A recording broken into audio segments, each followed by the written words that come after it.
Ben Wikler, thank you so much for joining me.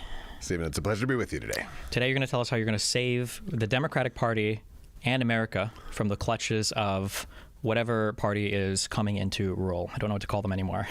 The incoming regime. Yeah. Team effort is the short answer. It's going to take all of us. It's going to take everybody. Mm-hmm. And it's not just in Washington, D.C. It's in every corner of the country. And it is, whether we like it or not, we're now in a kind of permanent campaign world. And we got to organize and communicate that way because the right is not sleeping in this moment. And I think there's a lot of people who want to do really bad things to people across the country who see this as their shot. They have total control. They have the Supreme Court, the House, the Senate, the White House, and they want to do as much damage as they possibly can as fast as they can. And we've got to fight it. I want to ask you two questions that are kind of two sides of the same coin. So the first question is, what is the Democratic Party? What should it be? Because I feel like we've kind of lost our identity as opposed to the conservatives who are MAGA. They from culture to music to everything. And then the second question is that Wisconsin has outperformed other Democratic regions when it comes to election results. What do you think you guys are doing in Wisconsin? What is the messaging there? What are you doing differently there that other Democrats aren't doing, that's selling some idea of what it is to be a Democrat or what that means? Yeah. Well, I think the first piece is Republicans are actually the party of the far-right ultra-rich. They're the party that, however they campaign, what they actually do when they get in power every single time is massive tax cuts for the wealthiest people in the world and putting judges in place who will side with big corporations against regular people. And they use attacks on culture war issues in order to divide a public that actually generally agrees that we should be a country that works for regular folks. So they try to divide people, and then once they're divided and Republicans win, then they rip everybody off. And Democrats are the party of working people. And that both means people who have a job and people who are the poor, the middle class. It's people who do not have giant bank accounts that can multiply if they tweak the tax code to help the ultra wealthy. And Democrats win when they are fighting in a way that people can see that the Democratic Party is for them. And just to be clear, working class folks they're black, they're white, they're Latino, they're every part of this country. The majority of people are not ultra wealthy, and so this is not. Sometimes people think if you're talking about working people, you're just talking about the white working class. It's a multiracial working class in this country, but we're the party that thinks you shouldn't rig the system for the people at the top, and that's when that comes through to voters and through both in our policies and how we communicate and how we show up, then Democrats win. And I think to go to your second question, I think we've been able to show up and do that in a way that has landed with people in Wisconsin in a particular way. And so I've been the chair of the Democratic Party of Wisconsin for 6 years. When I ran for chair, Wisconsin was a state that Republicans had rigged for total control. It's a state with a long, progressive history. It also has a history on the far right. The Joe McCarthy, the McCarthyism and HUAC and all that stuff. He was from Wisconsin. And Wisconsin was also the state that had been the first state to reject the Fugitive Slave Act in the Constitution. It was the first state to have workers' compensation, unemployment insurance. Social Security was written by Wisconsinites. It was the first state to ratify equal rights for women, for LGBTQ people, with disability rights. All this stuff came through Wisconsin. But in 2010, Republicans took over. They suppressed votes. They gerrymandered the maps. They changed campaign finance laws. They smashed unions front and center. That was their biggest thing, to smash unions, to basically silence working people in the state. So I moved home in 2018. I was working in D.C. and volunteered on the campaign of Governor Tony Evers, who's our amazing Democratic governor. And my predecessor, Chair Martha Lanning, had started a year-round organizing program through the state party that I fell in love with because it involved getting people together to knock on the doors of their neighbors around the state. And I ran for chair because I wanted to build on that. So 2019, I was elected, and we had a far-right majority in our state Supreme Court, near super majorities in our state legislature. And the Republicans, after we won the Democratic governorship, Republicans held a special session to rip power away from Governor Evers and our Attorney General, Josh Quall, even though the Democrats had just won the election, because Republicans didn't want to cede control. And that infuriated me and lots of people in the state. But it's taken year over year, having organizers on the ground in every part of the state, having a communications team that shows up not just in local TV, which is actually still a pretty big thing across the state, but also online and with streamers and building an alternative kind of progressive media ecosystem and trying to reach out through rural weekly newspapers and Black and Spanish language radio in different parts of Wisconsin, like all these different places where people get information. We communicate all the time, and that allows us to actually communicate what Democrats are doing.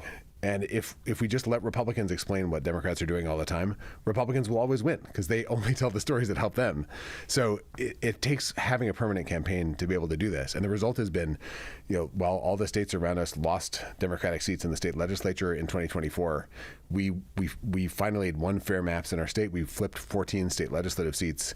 And while Democratic turnout fell in neighboring states, including Minnesota, we added Democratic votes in Wisconsin. So we had the highest turnout in the country in Wisconsin. And it's true that Republican turnout went up even more, and we lost the presidential race by 0.9 of a point. But because of that organizing and that work, we won the U.S. Senate race, and we won down ballot, and we have a shot at actually winning control of Wisconsin in 2026. And that's, to me, that's the reason why I'm running for DNC chair, is that I've seen the impact that can have on the ground when we do it this way. This is something that I struggle with. And this is kind of a question around your messaging. Yeah. It feels like sometimes we're trapped in this weird world where when Democrats try to talk about Biden's accomplishments legislatively, at the very least, you can't say anything good because they will accuse you immediately of being out of touch and actually everything is horrible and terrible and there's nothing good that you can talk about. So obviously they're going to come and say a bunch of bad stuff. How do you message positively? How do you approach communicating accomplishments without the risk of sounding like you are not hearing people's frustrations or anxieties around housing or inflation? Yeah, I think there's a weird missing part of the conversation that we have as a country, which is that there were some really, really great things that the Biden administration did on the strength of Democratic votes when it came in that cut the child poverty rate in America in half, for example, with the child tax credit and with these investments that went to, like in Wisconsin, main streets all across the state, like stores opened up because of the pandemic support. But then Republicans killed those pandemic supports. And so, especially if you're like a middle class or working class family across the country, you actually saw your income go down when that support ended. If you had two kids, if you're making $40,000 a year, you have two kids, that means you're getting $1,000 a month. That's $12,000 a year. That is a huge boost in your income. And suddenly it went away when Republicans killed that support. And it kind of went away with a whimper instead of a bang. And no one ever got the story on the fact that Republicans killed it. And there were two Democratic votes against it. Every other Democrat supported making permanent support for families across the country. So Republicans pulled the rug out, and people saw their income drop, and at the same time prices were going up. And so you had less money to pay for higher prices for eggs and for housing and for medicine, all this stuff. And that, to me, is why people feel like the economy sucks most of all, because income went down for people. And that part of the story is kind of left out when we tell the story of what happened.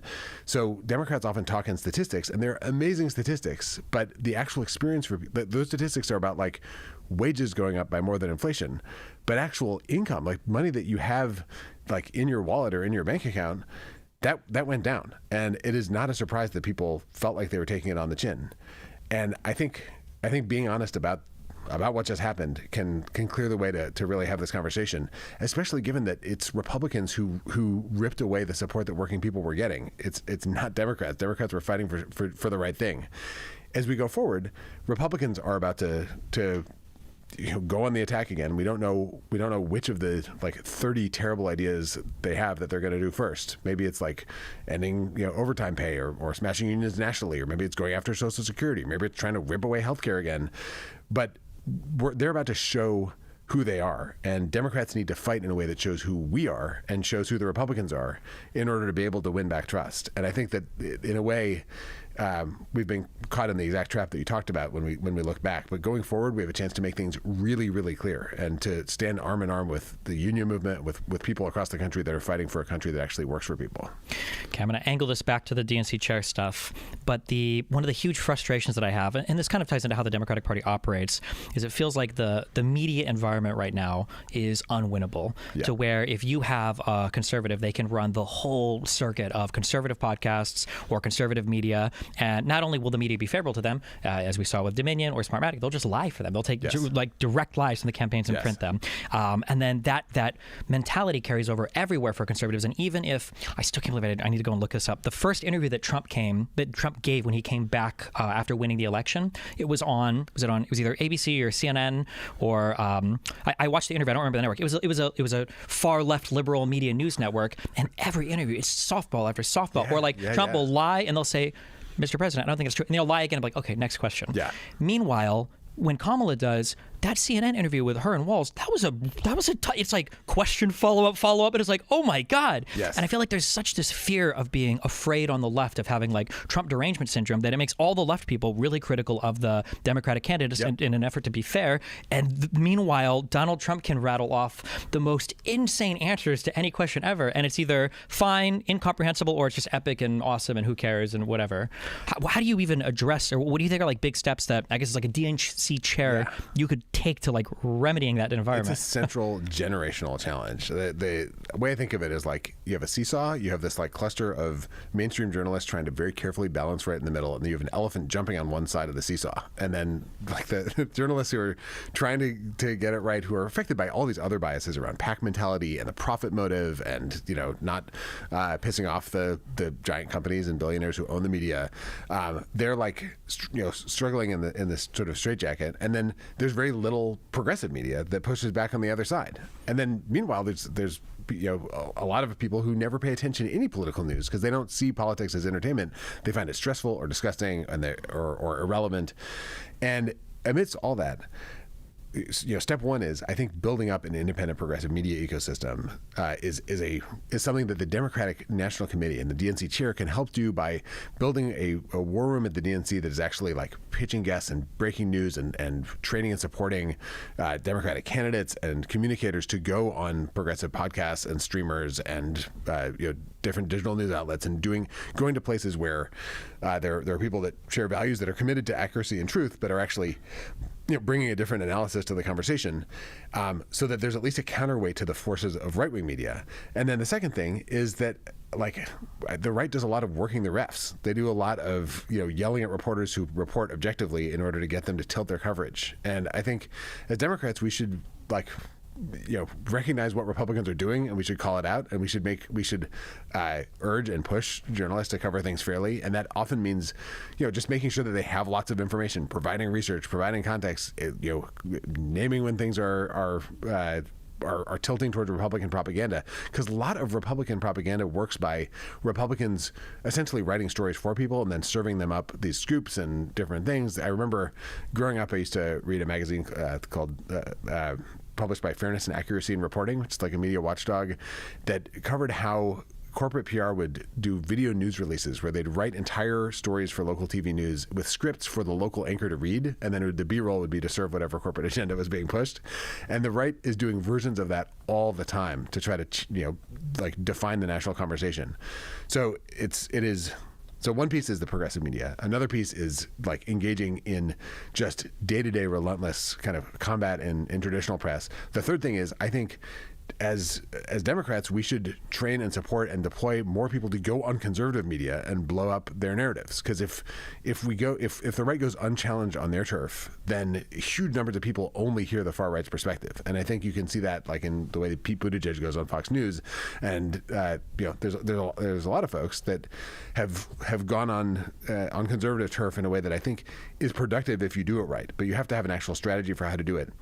And then the last piece I'd say is the huge, much bigger universe of places that are not fundamentally about politics, but ultimately shape how people think about politics. And that's, people doing podcasts and streaming about sports or video games or beauty or fashion or the home renovation, like all these things, financial management, there's gigantic audiences for podcasts and different shows about how to manage your money. And the right is actually trying to feed stuff in to create the impression that that the economy was terrible in general, or that that democratic policies can screw people over. And we should be in that conversation and actually spreading some truth so we don't cede that territory to the right.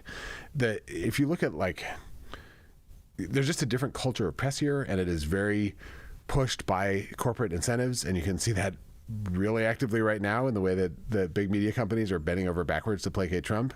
And as Democrats, we need to intentionally be building a counterweight as well as engaging with the landscape that's out there and going on offense.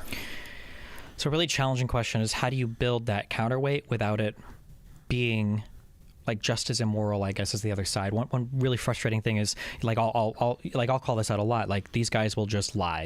It's not even like they're helping them. They'll all be complicit in all of the same sets of lies. And I'll say, like, well, we need to fight on our side.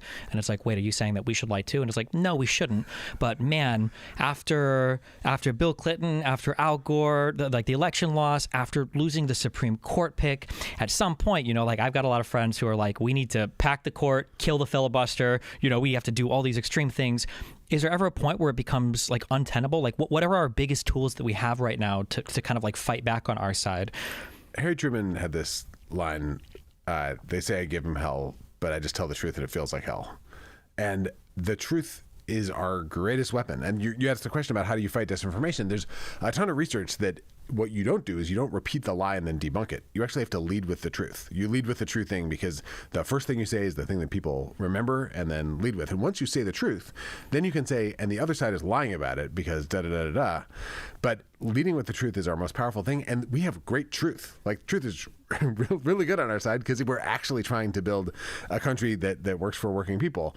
The other side is the one trying to break that kind of country, to rig things for people at the top. So when we explain that that Democrats like bring down taxes for working families and bring up support, we want to expand Social Security instead of privatizing it. We want to fund public schools, and Republicans are trying to shred them and privatize them. That's all stuff that is true. We can back that up, and Republicans generally start lying and going on defense when we do that because they know that what they stand for is actually profoundly unpopular. But as Democrats, what we need to get a lot better at is expressing things in language that actually is how people talk about stuff in their actual lives. We use a lot of acronyms, we use a lot of percentages, we use a lot of like 6-point plans, and making things really simple and plain and clear, and explaining who it is who rigged the system and who benefits from a an economy that often is about maximizing profits for people who already have billions of dollars. Like, explaining that builds trust and credibility because it starts with honesty and clarity. And sometimes it pisses people off, and that has to be okay. I think that one of the things about media bias and also about human brains is that media tracks conflict. There has to be a fight for people to pay attention. If you just say, I want to do this good thing, and no one objects, then it's actually too boring for anyone to pay any attention. And so I think for Democrats, sometimes you have to be willing to lean into a conflict where the right is going to get pissed off and provoked and react and push back on the other side. And that's where if you have 100 people on a playground and 2 people start fighting, everyone clusters around those 2 people. And Democrats need to be the ones picking fights around things that actually matter to people in real life if we want to shift attention from the fights that Republicans are constantly trying to pick, which are about dividing people. And I think that's a shift in how we think about how we communicate that we're going to have to embrace in this era where so many of the megaphones are controlled by the richest people in the world who are trying to rig the country against everyone else. Yeah, one of the big issues that I see a lot in the media, there's a guy that does alternative media stuff, Brian Tyler Cohen, who he calls it the both sides media. Yes. And it's this frustrating thing where on the right, it's never both sides. Not only is it never both sides, like you'll notice that the only time we really learned the names of people in an administration is when it was Trump's presidency, because it's never Trump's fault. Yep. It's somebody else in his administration's fault. It's either Comey's fault or it's Fauci's fault. But then when it's somebody in Biden's administration, it's Biden's government, it's Biden's administration. Yes. Like I'll hear people say, like 2020 was the worst year for misinformation ever. It's like, well, who was president? But they never say that. Yeah. How do you how do you get the media to have more of a backbone when we talk about profit incentives? Conservatives have successfully cast themselves as David and Goliath simultaneously, where you have, they pretend to be the underdog, and Fox News is massive. Yes. And then as soon as you feed into, or not feed into, but as soon as you try to fight against these conservative narratives at all, it seems like you get labeled with that's Trump derangement syndrome, and that's not true. And, you don't even know what Republicans believe in anymore. They'll say, like, well, we don't want big money interests in, but Elon is actually really cool, and we're really happy that he bought X, and, and the fact Maybe that you should buy TikTok. There yeah, you go. like I have for the first time in my life, I've got conservatives in my social media things, because I'm fighting against, because Zuckerberg has come out and has now said, well, Biden pressured us for all this and that. It's like, where's the evidence? He's not posting. Like, where's the actual truth of this? Yeah. And for the first time, I'm seeing conservatives say, what, you don't believe Mark Zuckerberg? And I'm like, what, and you do?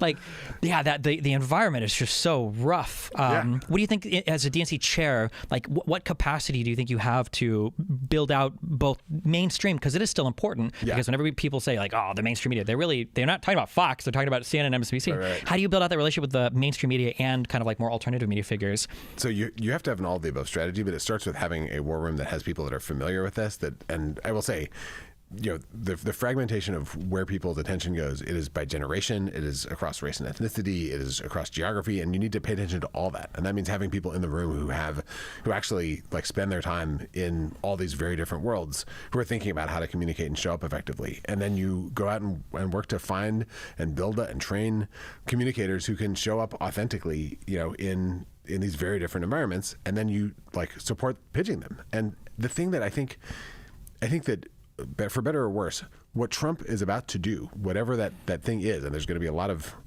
those things, but almost certainly he's going to try to pass a multi-trillion-dollar tax cut for billionaires. Like, that is on the agenda for this year, because his last tax cuts are going to expire, and Congress has to either decide to let the biggest tax cuts for the wealthiest people expire, which Republicans won't do, or try to pass them again, in which they will do. So there will be a fight over trillions of dollars, whether it should go to the ultra-rich or to anything else. And that is a fight we know is going to happen. And that will give us a chance to lean in and try to define this fight. And the right is going to squeal and it's going to freak out. And what typically happens in fights like this, Fox News doesn't even cover them. They try to change the topic to anything else, because these are when the right kind of takes off its mask and just tries to like grab money from working people and hand it to the ultra rich.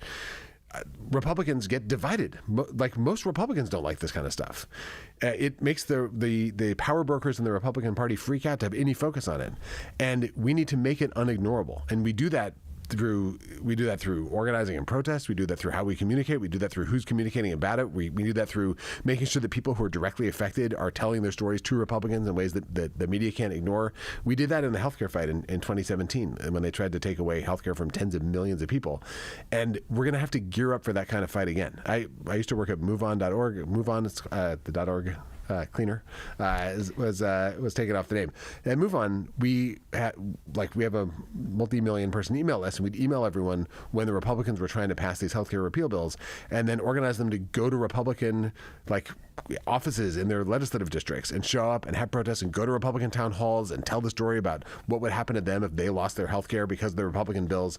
And that became the dominant story in the news, and then became the biggest story in the election in 2018. And this is with tons of partners and allies, especially people with disabilities who were going to lose their Medicaid coverage, who would show up and make just unignorable the fact that Republicans were trying to hurt real people in order to help the super rich and big insurance companies.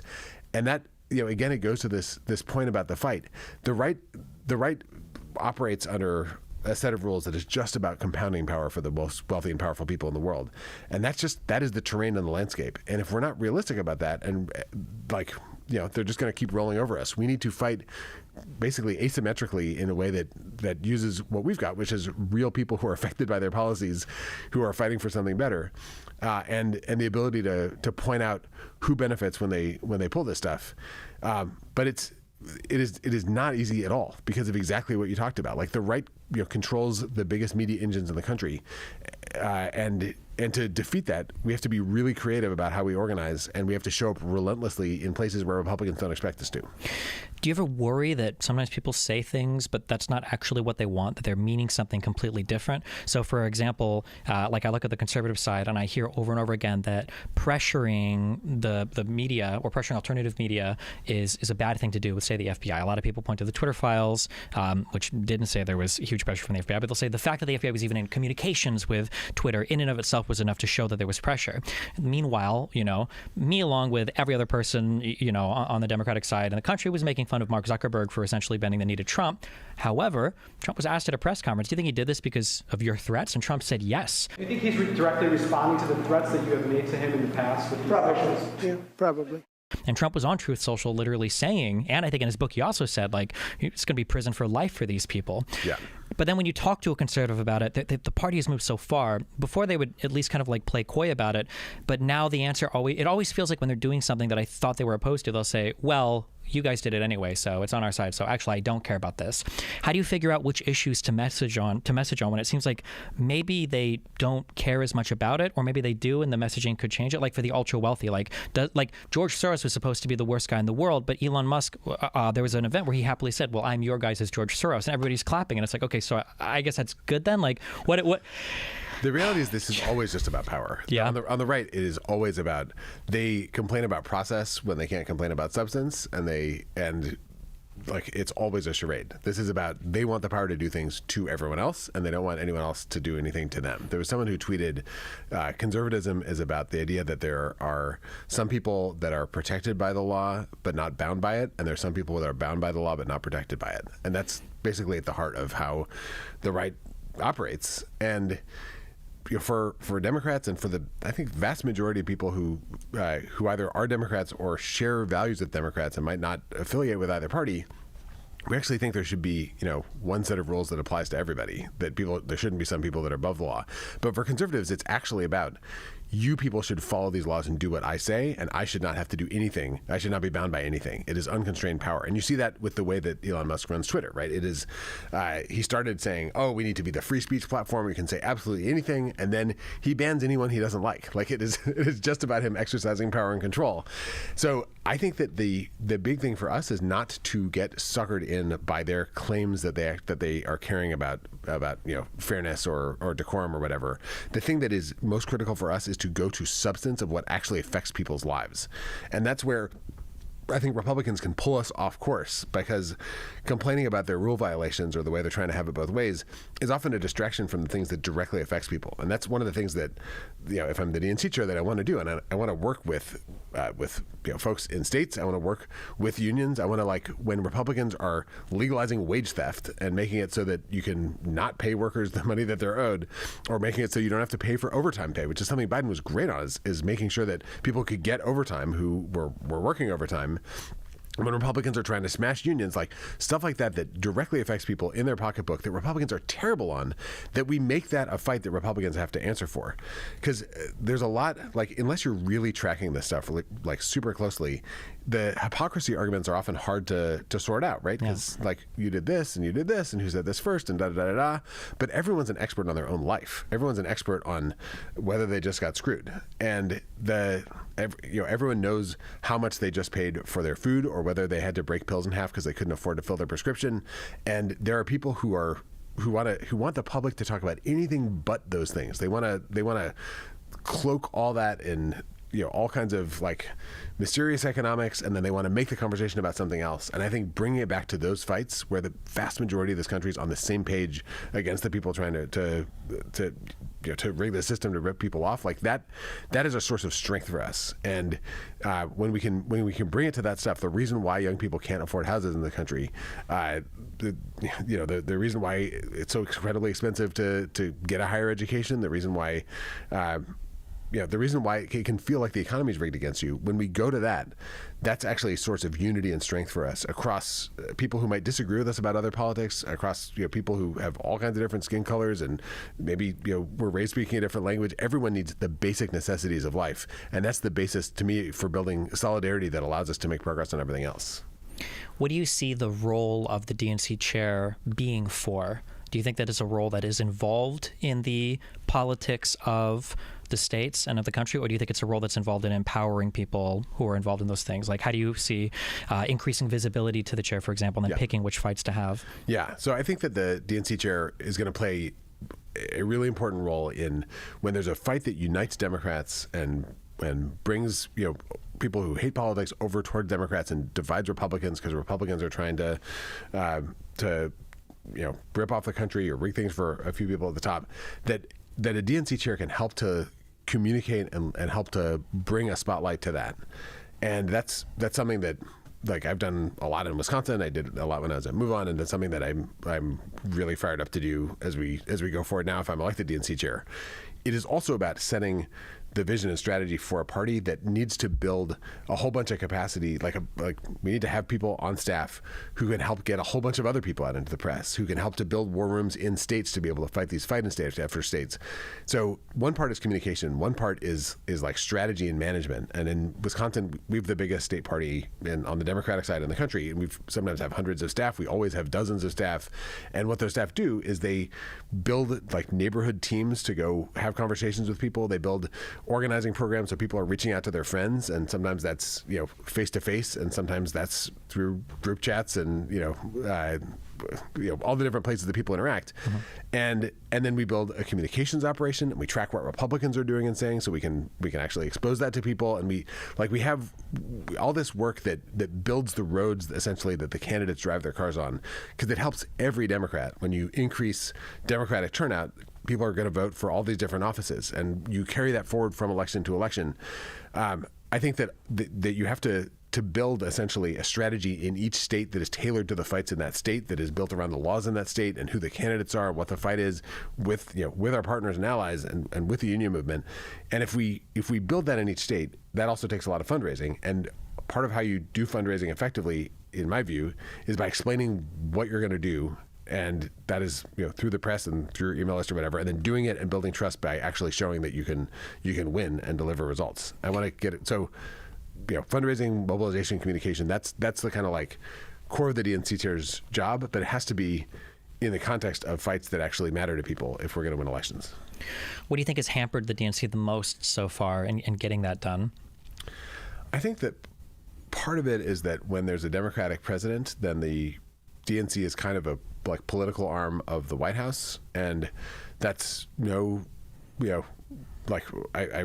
really grateful for Jamie Harrison as the current DNC chair, his leadership and his really hard work. But often, decisions are made by someone else, not by the DNC chair, and that changes when we don't have the White House. And with all respect to folks who are making decisions along the way now, we're in a different moment, and we need a different group of people to come in and make sure that the consultants that the party is working with are actually focused on people who represent all the communities that we need to fight in and have experience in all these different platforms and all these different places we communicate. And it's going to be a more diverse group of people that is more spread out across the country. It's not just a handful of shops in Washington, D.C. And then it should all be built around how we build a plan to win in all these fights across the country that often people have never heard of, like state Supreme Court races. We have one in Wisconsin on April 1st, which is going to be incredibly important. If Republicans get control, they'll rig the state again. If there's a ongoing kind of pro-democracy majority, then Wisconsin could become a blue state in 2026. In North Carolina, they had a state Supreme Court that flipped to the Republicans flipped it, and then they rigged that state so much that Democrats lost 3 U.S. House seats, and Republicans have a House majority right now. And that's not the kind of race that is a huge priority traditionally for the DNC. But I think those kinds of races matter enormously. State legislative races, attorney general races, like these things have enormous consequences down the road. And building a focus that is built out in each state, where we are raising money and spending money in a way that reflects how we win at all those different levels at once, that's an essential part of what the DNC needs to do. So that's, it is different from how it's been for the last 4 years, and it's going to take a lot of building and a lot of work. But I think that'll be energized by actually people getting the feeling and the experience of being in fights where they can see the impact of their work and their money and their blood and sweat and tears, being part of something bigger than yourself, and then actually making a difference and feeling like you were part of winning that election, and then seeing the change that comes from it. That's what gets people to stay involved in politics. I guess one of the things that a lot of people are feeling after the election is very doomer, not good in terms of feeling. If you were trying to get more involved, or if you were giving advice to people who want to get more involved, what do you think are the punchiest areas that people could put their time into to not have that sinking feeling of dread for the incoming regime? In Florida, they managed to change our referendum rules. So even though the majority of the state voted in favor of bringing back abortion, which you would think is what a referendum is about, they had it so it was a 60% cutoff. It just feels like there's thing after thing after thing. Yeah, what is the advice you give to people for getting involved and not feeling horrible? This is the rigging of the system, and it's intended to have that effect, is to make people believe and make it real that they don't have any power. And if you feel powerless, the first thing you should do is get some power, right? And so the way that you do that is by choosing fights where if everyone does everything they can, then you can win. And I think the DNC chair can help to identify those fights across the country, and then like if you're wherever you might live, I would say join your state Democratic Party. It's actually like every state party has a website with a join button, and you can join, and there's like meetings. You can find out what the fights are that are coming up and what's going on. But also, I mean, if you're tuning in here to Destiny, you're going to hear about fights that are going on, and I think we know that like every Tuesday there's an election somewhere, and like, you know, January 7th, there were elections in Virginia for the state legislature that determined the majority of the state legislature in that state. And there's virtual phone banking that you can join from anywhere. And you're calling voters and you're talking to them about the election. It takes a little while to read up on what's going on, but then you call and check in, and you'll find a couple of people who didn't know there was an election, and you can help them decide to vote, make a plan to vote, and then they vote, and then we won those elections. April 1st in Wisconsin, Brad Schimmel, extremist politician, was the right-wing attorney general for 4 years, and defended gerrymandering, the abortion ban, versus Susan Crawford, who's a great common sense judge. That'll determine the majority in the state Supreme Court in Wisconsin. That is April 1st. And anyone can get involved in volunteering for that right now. You can go to wisdems.org/volunteer, and you can do that. And if you're on Blue Sky and you follow a bunch of political accounts, you're going to find out about fights that are coming up, and you're going to find out about ways that you can volunteer in those fights. And it feels really good. It feels really good to actually take action on something that is bigger than yourself. And then, even if Trump is doing the worst stuff in the world, if you help to break a Republican supermajority in a state, your state or some other state, if you help to win, to flip a mayorship and have somebody who, actually believes in a city that works for regular people in some city, whether it's your own or someplace else, that feeling of being part of something bigger than yourself, I think, is the best way to address that kind of hopelessness. Because hopelessness often fundamentally is a feeling of powerlessness. And when you discover that you actually have the power, the people who show up are the only ones who have power in these kinds of fights. Most people don't do it, which means that the people who do, they have much more power than by any right they should have. And it's going to be election after election this year, this fall, Virginia, New Jersey, and a whole bunch more, all the way through in 2026, 27, 28. There's just a huge number of ways that you can get involved in those battles. And if you're choosing the ones where, with our powers combined, we can actually win, then you'll have the experience of being part of a victory that delivers change. Okay. Comment and then question. Yeah. So quick comment, okay, for whoever wins this race, my God, I wish it was easier for people to get involved. Yeah. Because sometimes there's a lot of energy, and it's just really hard to know who, like, where do I go? What do I actually do? Like, where do I sign up? So if the DNC can be involved in anything, having those channels open would be so helpful. Yeah, 100%. And then, so challenging question. One thing that I notice is very frustrating is everybody on the right and the center, huge air quotes there, it's so crazy because they will talk about how illegals are stealing the elections, mail-in ballots are rigged, everything is rigged, all this stuff is against you. But for some reason, it's like the most motivating thing in the world for them to go out and vote. It feels like there's an issue where it's sad to say this, but like I feel kind of like a nerd when I go even on left-leaning shows, and it's like, yeah, I'm voting for Harris or for Biden 100%. For Biden initially and for Harris, like, yeah, 100%. It feels like there's sometimes a lot of energy around left-leaning causes, but it ends up feeling demotivating. Like, no matter who we vote for, the war in Gaza is not going to end, or no matter who you vote for, they're all rigged and corrupt, and they're all bureaucrats, and nobody will change anything. Do you know if there's a way, or have you thought about, like, how do you bring some of kind of like that further left-leaning stuff more in line with, listen, we understand that you might be frustrated with the party or things that's going on, but at the end of the day, it can't be a question of nobody, or not, like, there has to be some support. Yeah. I think that it actually comes back to choosing, zeroing in on fights where it's very clear who wins is going to affect something that is a fundamental concern that somebody has. And a lot of activist energy is often around fights that are not like one party has the answer that people are looking for. And so that's what's super demotivating, because it can feel like using politics to try to achieve that goal is just not going to work. And you can protest in the street, maybe that's not going to work either. And at the same time, there are absolutely questions that directly affect things that people really deeply care about, where getting involved can determine the outcome. And I'm sort of drawn to those fights like a moth to a flame. Like fighting Wisconsin, we had an abortion ban from before the Civil War that after the Dobbs decision suddenly, like, in effect came into effect because no one knew if it was going to be legally enforceable. So every abortion provider in Wisconsin stopped providing abortion care in our state, and people had to, like, leave the state of Wisconsin to be able to access care. And there were protests and there was marching. And then it was like, if we can win the state Supreme Court race in 2023, if we can reelect Governor Evers and Attorney General Call and stop Republican supermajority, there's a path to getting this shut down. And so we were able to channel all the energy into that. And then it actually worked. And then that law is now tied up in court, and it's going to go to the state Supreme Court. They heard arguments about it, and there's a very real chance that abortion ban gets totally thrown out. And I think, if you're for you as a streamer that is communicating to tons of people, like spotlighting those kinds of fights where the outcome in elections is actually going to determine the outcome, and that people do genuinely, deeply, like, really care about it. A lot of, like, those things are always on the line, and usually they're not on the front page. And I think the way to get to build trust that it actually means something to get involved in politics is to be able to point really concretely to things that will be affected and determined by what happens in an election. And there are tons of them all the time, and they usually just don't get very much coverage. And when I think about how to sustain my own energy doing this work, like, I think about, like, kids who have asthma that can't afford inhalers. Their families can't afford inhalers. And my senator, Tammy Baldwin, who we just reelected, she went after the drug companies that had massively jacked up the prices and got them to bring them down, just basically by asking them, why did the price go up so much? And, like, implicitly threatening that the government would actually do something about it. And there are kids, my kids have asthma. Like, there's kids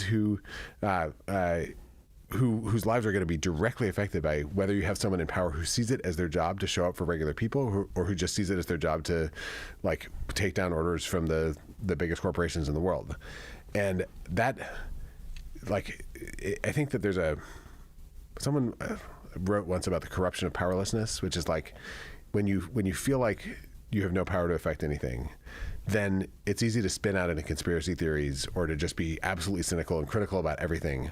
When you find where your power is, when you find where you actually have leverage, then it can create a sense of, like, oh my God, given that I have this power, like, I have to use it to actually do something good. Like, with even a little power comes even a little responsibility, and it is such an easy thing to, like, get trapped in feeling like you have no power. But there's so much that affects people in such massive ways that everyone who is tuning in this right now has power to affect.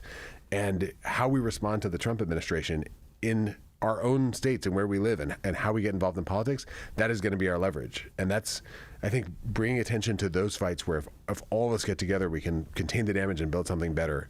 That's the place where we find hope and a reason to actually get involved. I think the social media has made it so all of the politicking in this country has become very national focused, and people, like you said, don't realize, like, how important your state's attorney general or Supreme Court, or New York Court of Appeals, or your governor is. Like, these are really important positions. Why you over any of the other people running? People are coming from a variety of backgrounds. People have a variety of ideas for the DNC. Obviously, everybody kind of wants to take it. Everybody wants to go different from where it is now, basically. Yeah. Why? What do you think makes you uniquely qualified for the role? I think my unique qualification is that I have been on the front lines in a fight in a state that was rigged to turn into a bright red state, and I've been unrigging it. That it's essentially about track record, which I think speaks to the way that I engage in these fights. I'll say, before I was the state chair in Wisconsin, being involved in this massive uprising that defeated the #1 policy priority for the Trump administration, which was to gut the Affordable Care Act and gut Medicaid. That was a fight we were supposed to lose on day one of the Trump administration. They had already practiced passing the bill under Obama, who vetoed it.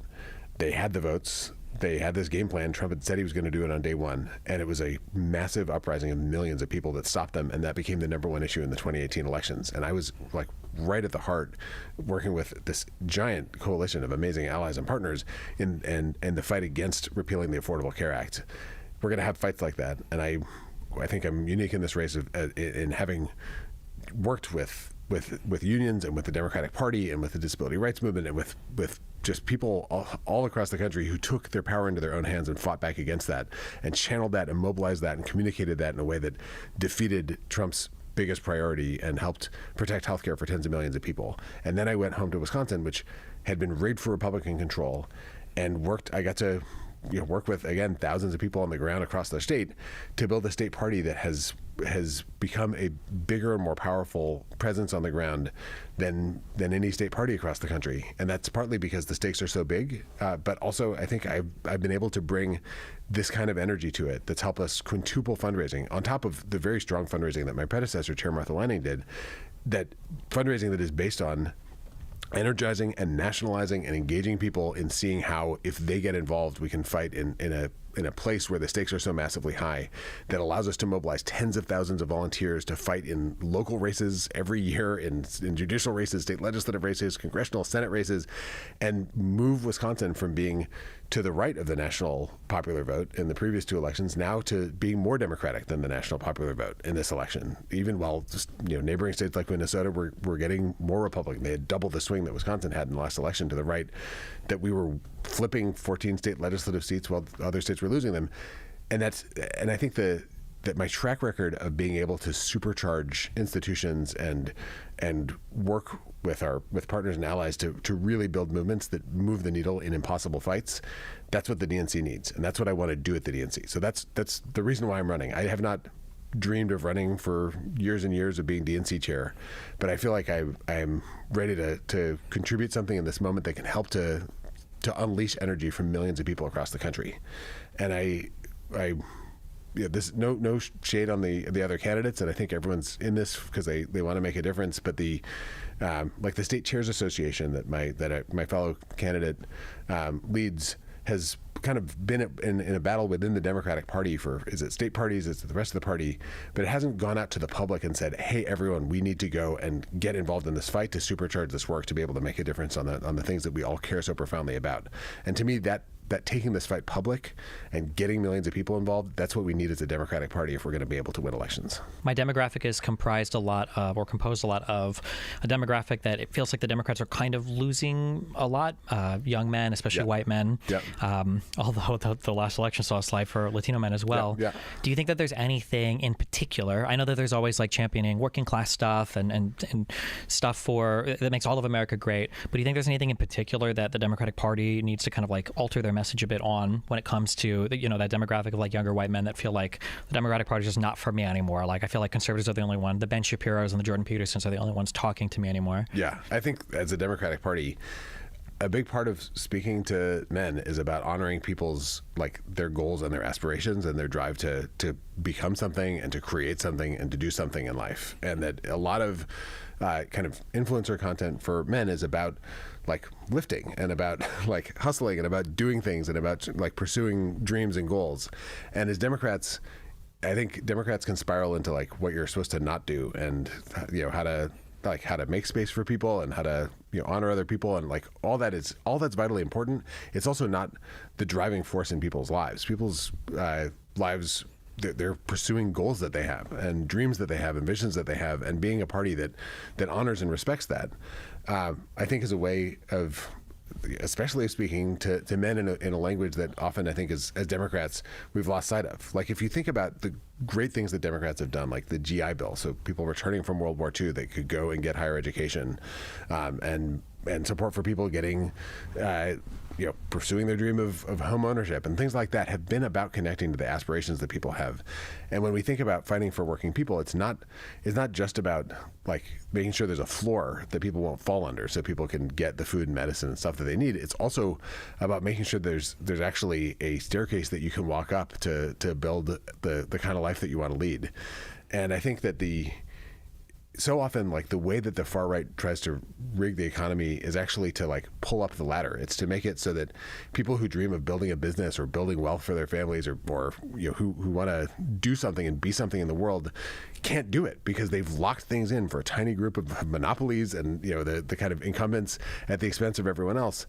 And actually, I think the Democratic message at our best really responds to people dreaming big things and trying to go for it and fight for something and make something happen. And I think we could do a lot better in how we speak to that. And I think we should be a party where people can be ambitious and have dreams and not feel like the Democratic Party trying to push them away. Yeah, I get really angry at the messaging issue seems so big that you'll have something like the Affordable Care Act, which Trump came in 2017 and wanted to unplug on day one, and now you've got them almost trying to take credit for it. Like pre-existing conditions are great. 100%. Yeah, and it's like, what? And or you've got Trump's, one of the biggest things he's talked about are tariffs and being more competitive on trade with Mexico and Canada, and he's the one that renegotiated NAFTA. And for some reason, nobody talked about that. Like, so they hate the things they've done. They try to take credit for the things that we've done. This actually, it goes to this point, right? Which is the Affordable Care Act. Part of what was such a big deal about it was people were trapped in jobs that they hated, and they couldn't try to start a business because they couldn't buy health insurance as individuals. This is so true, and nobody even remembers this. I'm 36. Nobody remembers that being the case of, like, I had a manager at McDonald's who was a type 1 diabetic, and I would always ask him, because that guy he didn't care at all about his job. And I'm like, why don't you go somewhere else? He's like, I'm type 1 diabetic, bro. I'm locked here for life. Nobody even remembers that anymore. Right. It seems like another planet. And Republicans want to send us back to that world where people are chained to can I say bullshit jobs? Whatever you want, yeah. To where people are chained to bullshit jobs because they need health insurance and they can only get it through their employer. It was a way of locking people in, often to things that they hated. And Republicans fought tooth and claw to keep that world, to keep those rules, to keep those chains on people. And Democrats broke those chains. Like the Democrats passed with no Republican votes and a constant Republican attempt to rip these programs away, a federal guarantee that a health insurance company could not deny you health insurance just because you had a pre-existing condition. And that allowed people, millions of people, to start their own businesses, to leave jobs they hated and find ones that they liked better without worrying that they would suddenly be totally up a creek if they got sick.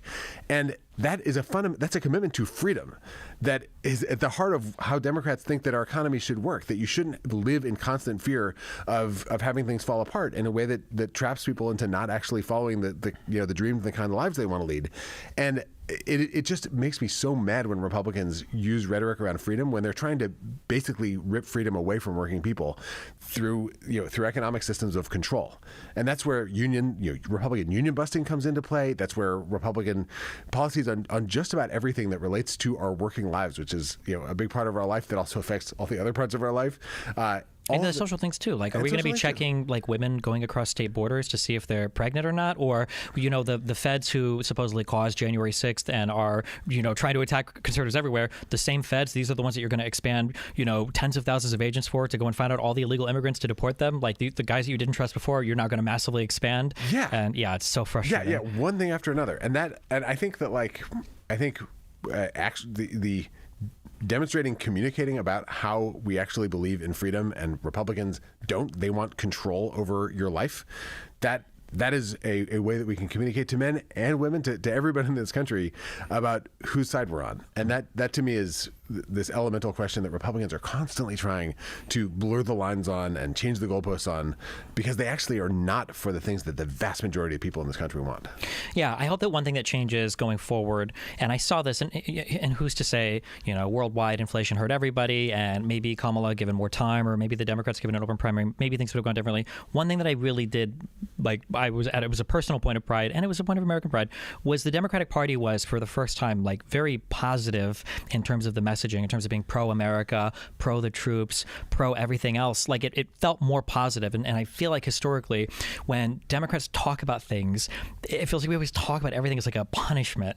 And like I like in debating people, like I'll argue, like somebody will talk about like, what do you think our taxes should be? And it's like, whatever the social programs we have, those are the ones that we should tax people to fund. And like that's a good thing, right? We're enabled to do so many amazingly expensive things, wealthy things. We make so much money. We've got so many people that are standing on the shoulders of everybody else working in society. And you'd rather have people who are happy and healthy and have secure jobs than people who are, trying to revolt against you because the working poor, can't afford the basic necessities. And that's a good thing for all of us, Yes. This is the big thing, is it is both our value and it's also true that we all do better when we all do better. That like when we have a growing, thriving economy, then we can afford to make a environmentally sustainable economy, and we can innovate with clean energy in a way that can affect the entire world. And when we actually make sure that folks can get a great education, then they dream up ideas and create progress and create great companies of tomorrow. And when we stop, a tiny group of people from monopolizing everything, then you can have 100 more things bloom. Like all those things are pro-America, pro the best stories of American greatness, and I do think that we can trap ourselves in in being critical, and criticism is a stimulus to do better, and there's an important part of that. But the core of this actually does come from a love of this country and a belief in people, and that I think what draws people to us as a Democratic Party, which I'm hoping to be the chair of, has to fundamentally come from a place of optimism and belief and love and a dream for something better. It can't fundamentally be about shaming ourselves for being bad. It has to come from the joy that comes from doing something that is great that people want to be part of.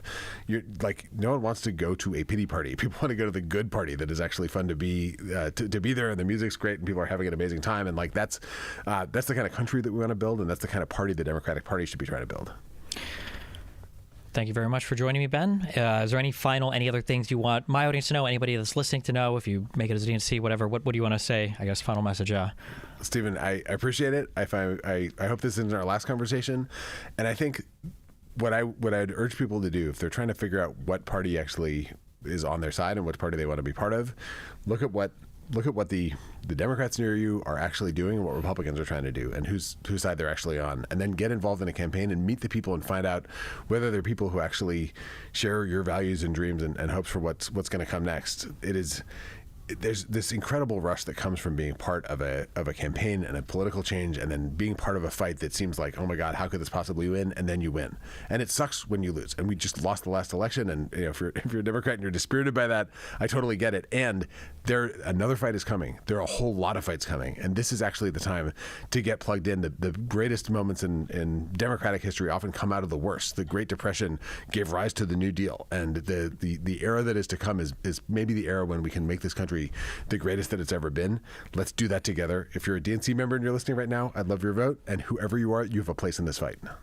Ben Wikler, thank you so much. Good luck in the race. Thanks so much.